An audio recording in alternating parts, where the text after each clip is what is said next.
Pensant que vous veniez hier, cher Jean d'Ormesson, j'avais écrit ma lettre quotidienne avec un soin tout particulier. Vous avez peut-être écouté cette... Sinon, je vous la refais. Bon. Avec cette émotion sincère qu'on retrouve parfois chez Yves Duteil, cette exigence d'écriture qui n'existe que chez Alexandre Jardin, et surtout ces fulgurances qui sont la marque de Philippe Labro. Tiens, lui, je vous en parlerai tout à l'heure. Bref, vous l'avez compris, pour vous accueillir, je m'étais inspiré des plus grands. Manque de chance, notre invité était Bruno Solo, dont je pensais qu'il viendrait aujourd'hui, pour lequel, pensant lui faire plaisir, j'avais écrit cette lettre, donc avec plein de gros mots. Je vous prie donc de m'excuser, cher Jean d'Ormesson, pour les grossièretés qui émailleront cette chronique qui va commencer maintenant par un résumé des dernières aventures de notre ami Francis Lalanne sur Canal+. Ah merde, Francis Lalanne, Canal+, il y a déjà 2 gros mots. Alors, pour commencer si fort, je vais vous parler d'autre chose. Et hier soir, j'ai regardé Ushuaïa sur TF1. Donc Nicolas Hulot était parti en Inde emmerder les rhinocéros et les pélicans. Alors, je vous ai déjà parlé ici... Les rhinocéros en Inde ? Oui, il y a des rhinocéros. Ouais. Et donc, oui, ça m'a tellement étonné que j'ai redemandé à Alexia, notre assistante, si c'était bien en Inde. Effectivement, elle m'a confirmé. Alors, je vous ai déjà parlé ici de la délicatesse de Nicolas Hulot, qui chuchote pour ne pas déranger l'écosystème. Alors, ça donne... Voici les rhinocéros qui s'approchent du truc. Alors que depuis 2 jours, t'as 2 biréacteurs qui sont arrivés, 3 hélicos, les opérateurs qui disent « Oh là, dis donc, qu'il fallait !» Et puis les hélicos ont poursuivi les rhinocéros quand ils ont chargé. Il y en a 24 qui sont morts de crise cardiaque. En plus, il a enregistré sa voix dans un studio à Bombay. Parce qu'il était avec un Anglais. Et alors, le pire, c'est que, donc, l'anglais lui parlait anglais, comme lui, tu vois, mais en anglais. Bon. Et donc, ça a été traduit par un mec au studio de Boulogne-Billancourt, qui traduisait pareil. Voici les, pour pas effrayer les rhinocéros qui traînent du côté de Boulogne-Billancourt. Voilà.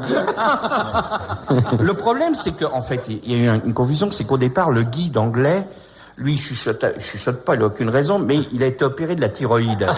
Et ça, c'est le problème avec Nicolas Hulot. À chaque fois, ce mec, Nicolas Hulot, à chaque fois qu'il rencontre un type qui a une angine, il croit que le mec est là pour pas affoler les animaux, et il lui répond de la même façon. Donc le mec lui allonge une droite, et il croit qu'il se fout de sa gueule, évidemment. Après les rhinos, hier, Nicolas Hulot donc décida d'aller voir de près... C'est des rhinopharyngites, alors. Je l'ai cherché, le truc avec l'ORL, je l'ai pas trouvé.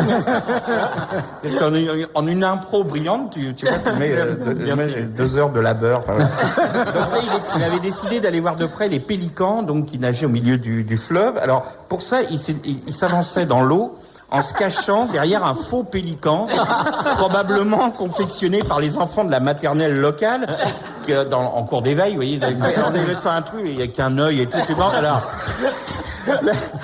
Et l'autre, surtout, Nicolas Hulot poussait le truc devant lui en battant des pieds.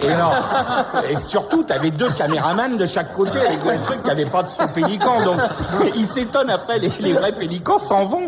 Et il dit, malgré notre stratagème, quelque chose d'indéfinissable a alerté les pélicans. Bah ouais. Peut-être notre pélican est-il trop blanc? Ben oui, il y a surtout qu'il y a un connard qui bat des pieds, puis 2 hommes grenouilles avec des caméras, quoi. Donc ça va être quoi? Alors, un autre truc rigolo avec Nicolas Hulot, c'est qu'il arrive toujours à trouver des tribus d'indigènes qui vivent nus avec juste un étui pénien, vous voyez ce que je veux dire. Alors, si tu regardes bien derrière sur les herbes, t'as les t-shirts avec écrit Hard Rock Café dessus, et les Nike, évidemment, bon.